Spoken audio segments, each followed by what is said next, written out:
जब एक वेश्या से हार गए स्वामी विवेकानंद, आंखों से बहने लगे आंसू, जाने उनके जीवन से जुड़ी एक अद्भुत घटना। उठो जागो और तब तक रुको नहीं जब तक मंजिल प्राप्त ना हो जाए।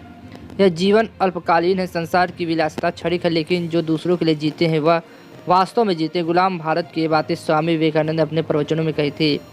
उनकी इन बातों पर देश के युवाओं फिदा हो गए। बता दें कि स्वामी की बातों का अमेरिका तक कायल हो गया था। 12 जनवरी का दिन स्वामी विवेकानंद के नाम पर समर्पित है और इसे युवा दिवस के रूप में मनाया जाता है। बेहद कम उम्र में देश के युवाओं को आज़ाद भारत का सपना दिखाने वाले और अपने ज्ञान का पूरी दुनिया में लोहा मनवाने वाले स्वामी विवेकानंद की आज जयंती है। 12 जनवरी 1863 के कोलकाता के गौर मोहन मुखर्जी स्ट्रीट के एक कांस्य परिवार में विश्वनाथ दत्त के घर में जन्मे नरेंद्र नाथ दत्त को हिंदू धर्म के मुख्य प्रचारक के रूप में जाना जाता है।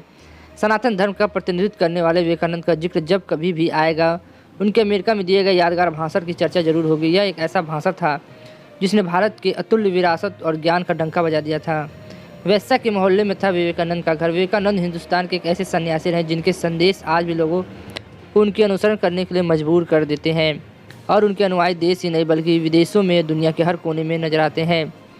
और एक ऐसा ही सन्यासी जिनका एक वक्तव्य पूरी दुनिया को अपना कायल बनाने के लिए काफ़ी होता था।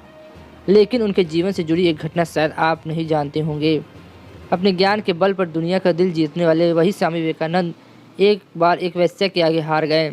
एक वाक़या यह था कि स्वामी विवेकानंद का घर एक वेश्या मोहल्ले में था, जिसके कारण विवेकानंद 2 मील का चक्कर लगाकर घर पहुंचते थे। बात उस समय की जब स्वामी विवेकानंद अमेरिका जाने से पहले जयपुर के महाराजा के यहाँ मेहमान बने थे।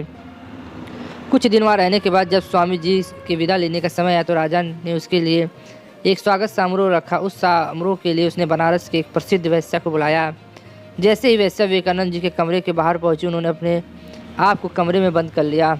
इतने में वेश्या ने गाना गाना शुरू कर दिया। फिर उसने एक सन्यासी गीत गाया। गीत का अर्थ था, मुझे मालूम है कि मैं तुम्हारे योग नहीं तो भी तुम तो जरा ज़्यादा करुणामय हो सकते हो। मैं राह की धूल सही है मालूम मुझे, लेकिन तुम्हें तो मेरे प्रति इतना विरोधात्मक नहीं होना चाहिए। मैं कुछ नहीं हूँ, मैं कुछ नहीं हूँ, मैं ज्ञानी हूँ, मैं एक पापी हूँ, पर तुम तो पवित्र आत्मा हो, तो क्यों मुझसे भयभीत हो तुम। वेश्या के भजन से विवेकानंद की आंखों में आंसू आ गए। वेश्या जब भजन गा रही थी तो उस समय उसकी आंखों में आंसू बह रहे थे। विवेकानंद अपने कमरे में इस गीत को सुना और उनकी स्थिति का अनुभव किया। उस वेश्या का भजन सुनकर स्वामी विवेकानंद बाहर से अंदर आ गए। उस समय वह एक वेश्या से हार गए। उन्होंने वेश्या के पास जाकर उससे कहा कि अब तक जो उनके मन में डर था वह उनके मन में बसी वासना का डर था, जिसे उन्होंने अपने मन से बाहर निकाल दिया और इसके लिए प्रेरणा उसे उस वेश्या से मिली है। उन्होंने उस वेश्या को पवित्र आत्मा कहा, जिसने उन्हें एक नया ज्ञान दिया। आपको क्या लगता है विवेकानंद का यह स्वभाव कैसा था? अपना कमेंट करके जरूर बताएं। आज के लिए बस इतना, फिर मिलते हैं नई वीडियो में। जय हिंद, जय भारत।